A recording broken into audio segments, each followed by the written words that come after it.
Alright, this is Vegeta8259 again, and, well, I've finally broken down and decided to buy a, Master Grade Sazabi.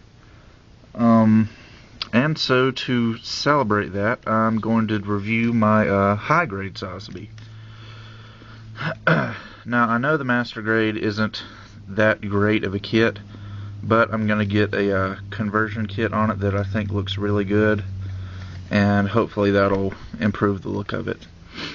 My only complaint about the Master Grade Sazabi is the proportions. The torso and the head are way too big compared to the rest of the body, whereas the High Grade here has very, very nice proportions. If they had just made the Master Grade look like this version, then I couldn't be happier. But we got to work with what we're given. So let's start this review.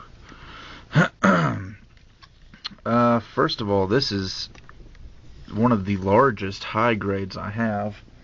I wish I had gotten a 1/144 scale to put next to them. You know what? Here is not exactly 1/144 scale, but this is the MSIA Sandrock. And as you can see, Sazabi is quite a bit larger. I think these MSIAs are like 1/200th scale, I think. A little bit bigger than HCM Pros, but anyway, that should give you a size comparison. So yeah, the Sazabi is massive. He's about the same height as a normal 1/100th scale mobile suit. So, let's get into articulation. You know what, let's do colors first. I always get those mixed up.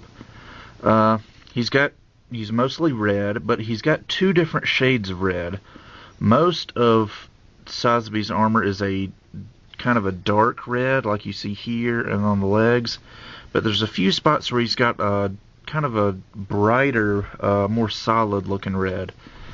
Here on the shoulders, I don't know if it'll show up on camera, but you'll be able to tell when you get the kit. The head, this centerpiece on the chest, the front skirts, and parts on the feet are molded in a brighter red than the rest of the kit. Alright, and he's got yellow. All the thrusters on Sazabi are supposed to be yellow on the inside, I'm sorry, kind of like camphor, but they only molded, because of his size, they could only do these 4 square thrusters on the shoulders. And then he's got yellow for the little energy cable here and the little beam cannon on his stomach. And he's got black, which is mostly on his backpack there. And I think the only other color is this really nice looking gunmetal color. It's a very dark silver plastic. It's actually metallic rather than just gray. So that was a nice add-on. He's got it in his knees, his ankle joints, his neck, several places. And I think the only sticker, I haven't applied any stickers to him, but I think the only stickers he comes with are the little Casval Daikun symbol right there, the Neo Zeon symbol on his shield, and the green mono eye here. Alright, now let's get into articulation. The head is on a ball joint, so it can only rotate about that far to the side, but it can go side to side, and it can go up and down, and the neck actually has a joint in it as well, so we can, well, this will be a good opportunity to illustrate this. The mono eye moves back and forth. You can move it to the side or the other side. I prefer to just leave it in the center.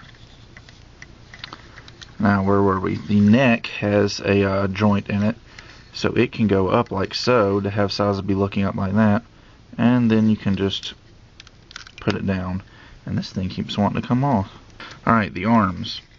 The arms go 360. There's a joint inside the torso that lets the arms go forward, not back very far, but they go forward quite a bit. These little 3 thrusters on the shoulder move up and down. The shoulder joint goes up a good ways. I forgot to mention the shoulder armor is independent from the shoulder joint. Rotates below the shoulder. He's got a double jointed elbow, but only one of the joints really bends very far, so it can only go about like that. You can see it on the back there. And of course, like all high-grade universal sentries, the hand is just a solid piece with a ball joint at the wrist, so it can rotate and move around a little bit. Alright, the backpack has got his funnel system on it, which are on pegs, and they can go all the way to the side, all the way to the middle, and they can go up and down a little bit. And this case, you pull it up, pull it up, then it splits in half. And these three funnels are all connected together, but I suppose you could cut them apart easily enough. He comes with open funnels, which I'll show you when I get to his accessories. These propellant tanks here are on ball joints, so they can wiggle around a bit. And this big thruster right here is on a peg, so it can kind of go up and down. Alright, he's got a ball joint at the waist, so I wonder if he can go 360. Yeah, he can go 360. Wait. Yes, he can go 360. Just barely. It's kind of a tricky though, because of this back skirt armor, which is on a peg, so it can go up and down. The front skirts are on ball joints, so they can move pretty freely, like a 1/100 scale. I like the fact that Bandai is lately having the front skirts separate on their 1/144 scale kits. That's nice. The side skirts can go up and down. The legs can go forward quite a bit. They can come off. They can go back a little bit just because of this giant skirt armor. They can go out. And I forgot to mention the hips are on ball joints. The knees are double jointed, and they can bend about that far. The ankles are on a ball joint, double ball joint actually. No, peg and ball joint, but it is a double joint, so they can go side to side. They can go side to side like that. They can go up, and they can go back just a little ways, and they can rotate a pretty good bit. And I believe that does it for articulation. Let's go on to his accessories now.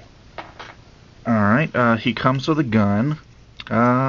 Pretty simple, really. I think it's just two halves that you snap together. Well, three pieces got this end part. And he comes with a separate hand with a trigger finger to hold onto his gun. Pretty nice.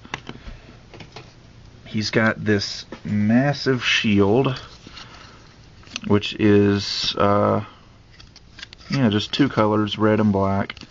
It's got these little missiles right here.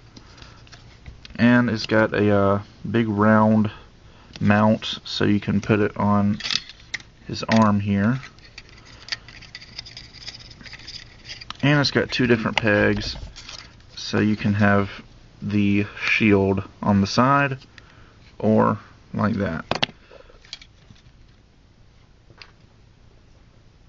And he's got his beam sword / beam axe. This is with the sword extended. Really, really nice beam saber. They did a really good job of sculpting the beams on this kit. They're very, very detailed and look really nice. I like this a lot. And I'm glad they used yellow instead of green. That's one thing I don't like about the Master Grade Sazabi. They used green beam weapons. So now when I get it, I'm going to have to go back and paint all that green plastic yellow. And for storage, this old beam sword can store inside a shield like so. But that's not all. It also comes with the beam axe. Or is it a beam tomahawk? I can't remember. Anyway, there it is. Pretty nice. And on the Master Grade it's functional, but on here it's not. Right there in his wrist you can see those little red squares. Those are supposed to be the ends of his beam sabers. In the anime, the beam saber just comes out and it's pretty much right there in his hand. But it does that on the Master Grade, but not here, because obviously it's so small. But there are the beam sabers. He does come with 2 of them with removable blades. Very nice again. He comes with 1 extra hand that's just kind of outstretched. And he does come with 6 open funnels. And they're pretty nice looking. It's just the funnel in flight mode where it's extended, got the little flaps coming out. It's all in red plastic, so you'll have to do a little bit of painting on this. But pretty nice.